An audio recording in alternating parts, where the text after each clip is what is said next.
Yesterday, December 7th, 1941, a date which will live in infamy, the United States of America was suddenly and deliberately attacked by naval and air forces of the Empire of Japan. The United States was at peace with that nation, and at the solicitation of Japan was still in conversation with its government and its emperor, looking toward the maintenance of peace in the Pacific. The attack yesterday on the Hawaiian Islands has caused severe damage to American naval and military forces. I regret to tell you that very many American lives have been lost.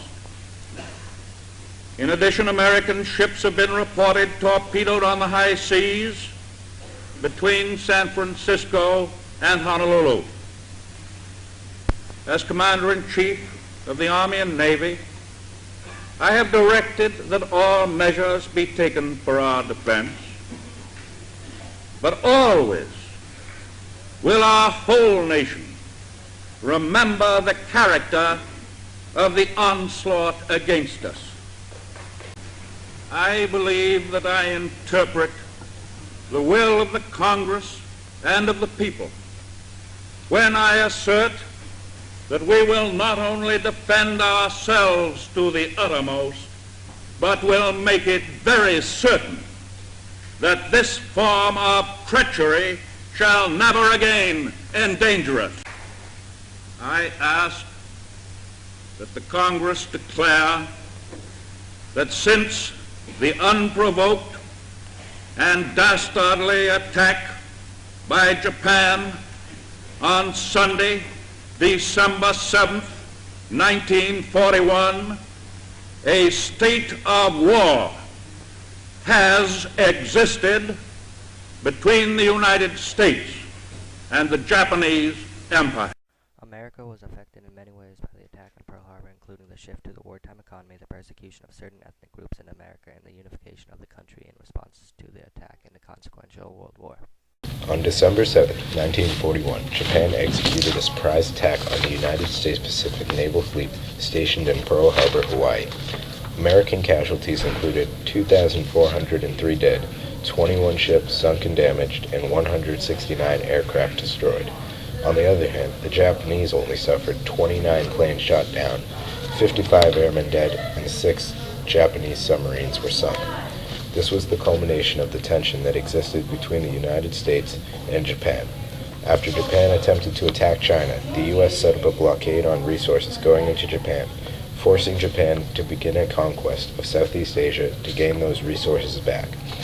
However, with Pearl Harbor's naval fleet behind them, Japan couldn't begin their conquering until the U.S.'s Navy was out of commission and unable to attack them from behind. Japan also entered an alliance with the Axis powers, further angering the U.S. In the face of all the opposition, the American people bonded together in order to try and win the war. After Pearl Harbor, the American people rallied together, which helped the Allies triumph in World War II. Women helped out in the home front by taking jobs in factories that usually belonged to the men, so that production of goods continued. Americans used rationing and coupon books to conserve necessary war materials so that the U.S. troops have more supplies. Clothing and textiles were conserved, and old bikes and tools were donated and then melted down in factories to make ammunition and weapons. The government put specific limits on things like meat and gasoline.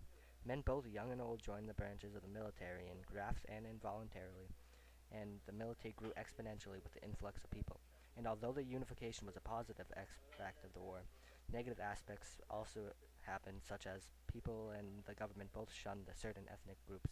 Japanese American citizens were detained in government-run camps after the attack on Pearl Harbor. They were also not allowed to buy goods at certain stores and were refused loans at banks. Many Germans and Italians were also forced into similar camps, as they were constantly under suspicion because they were of the ethnicities of the Axis power. Before the attacks on Pearl Harbor, the Chinese were looked down upon because they immigrated to America and took jobs for cheap money. However, after the attack on Pearl Harbor, they were accepted because they were traditional enemies of the Japanese.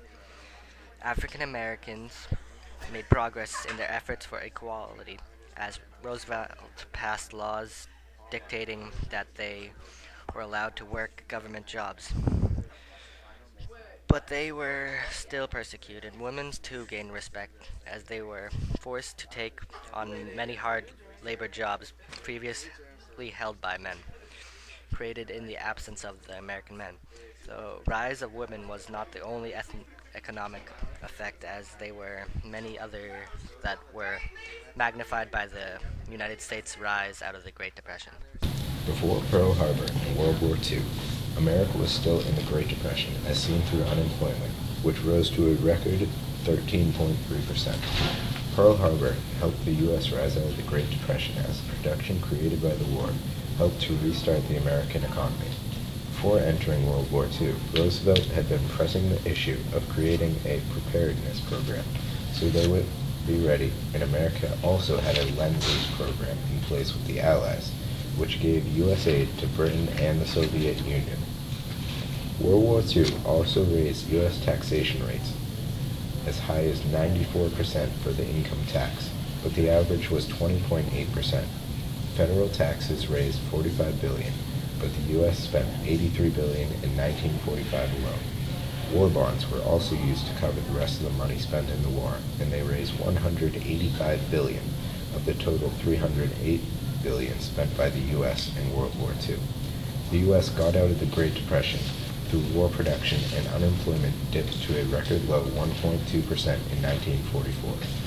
The gross national product grew from $88.6 billion in 1939 to $135 billion in 1944.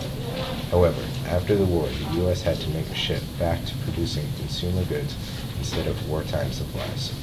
The U.S. government also spent a lot less when World War II ended, as federal spending saw a 1,500% increase during the war.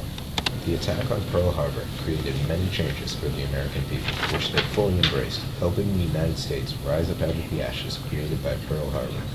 The unifications within the United States helped the Americans in the war effort and ultimately led to the Allies' victory in World War II versus the Axis powers. Pearl Harbor also changed the world power landscape, as the defeat of Germany led to the rise of the Soviet Union and the United States as the dual world superpowers of the late 20th century.